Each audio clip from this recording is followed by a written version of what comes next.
On connaît ce projet, on l'a déjà vu un petit peu en commission R du SNAV, et puis on l'a vu également avec Amadeus qui travaille avec IATA sur ce projet.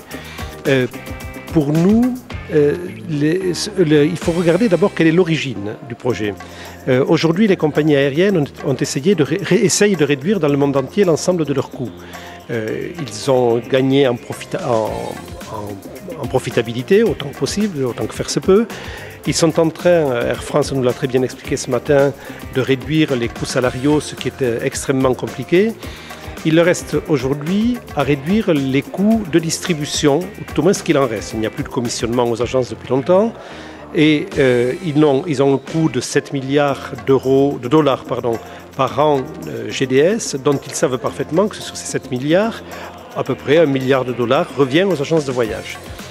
Donc la volonté des compagnies, c'est de couper ces coûts. Pour couper ces coûts, il faut contourner ou bypasser les GDS. C'est le projet NDC. L'objectif, c'est de bypasser les GDS. Avec quand même derrière des idées beaucoup plus assez fines, assez futées, c'est de pouvoir avoir une offre différenciée en fonction des clients.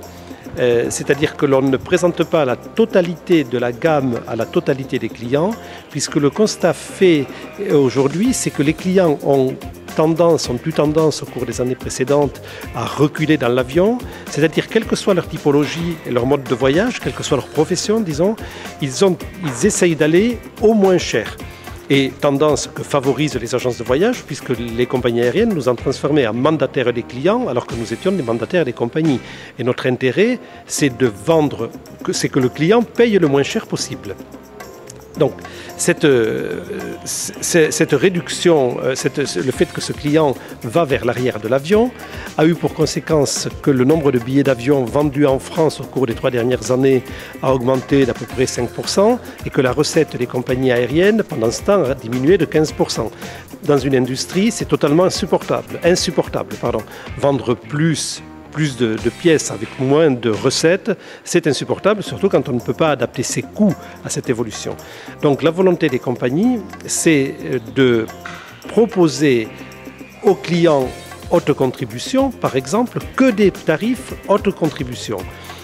C'est-à-dire de ne pas proposer toute la gamme des tarifs. Nous y sommes particulièrement opposés. Nous ne sommes pas du tout favorables à ce que chaque voyageur, chaque client potentiel, chaque voyageur ne puisse pas avoir accès à la totalité de la gamme tarifaire. Ça, c'est un point important du programme NDC. Le second point, c'est que les compagnies disent, ou IATA dit, mais IATA n'existe pas. IATA est un ectoplasme. IATA, ça ne représente que les compagnies. Les compagnies disent donc, par l'intermédiaire de IATA, les GDS ne sont pas capables d'offrir aux agences de voyage et donc aux clients la globalité de l'offre avec toute sa multiplicité et sa diversification. Ça, c'est pas vrai. Les GDS sont capables de s'adapter. Et s'il fallait agréger la totalité de l'offre dans un autre système, il faudrait faire la problématique serait la même. Il faudrait que l'offre de chaque compagnie soit normée. Aujourd'hui, elle n'est pas normée. Il y a des compagnies qui offrent telle typologie de repas, d'autres les sièges du premier rang plus chers, il y a des produits extrêmement différents. Donc la problématique, c'est de normer l'offre. Et un des objectifs de NDC, évidemment, c'est de bypasser les GDS, ça c'est évident, et si possible, par la même occasion, de donner aux compagnies des outils pour bypasser la distribution. Il est certain que l'autre problème que pose ce projet, c'est que seuls les majors dans le transport aérien pourront le financer, pourront y accéder. On aura donc une discrimination qui va se créer entre les compagnies majeures et les compagnies secondaires. Et nous, en tant que distributeurs et mandataires de nos clients, nous avons tout intérêt à ce que la globalité de l'offre soit en permanence offerte, soit en permanence accessible aux clients. C'est ce que permettent les GDS aujourd'hui.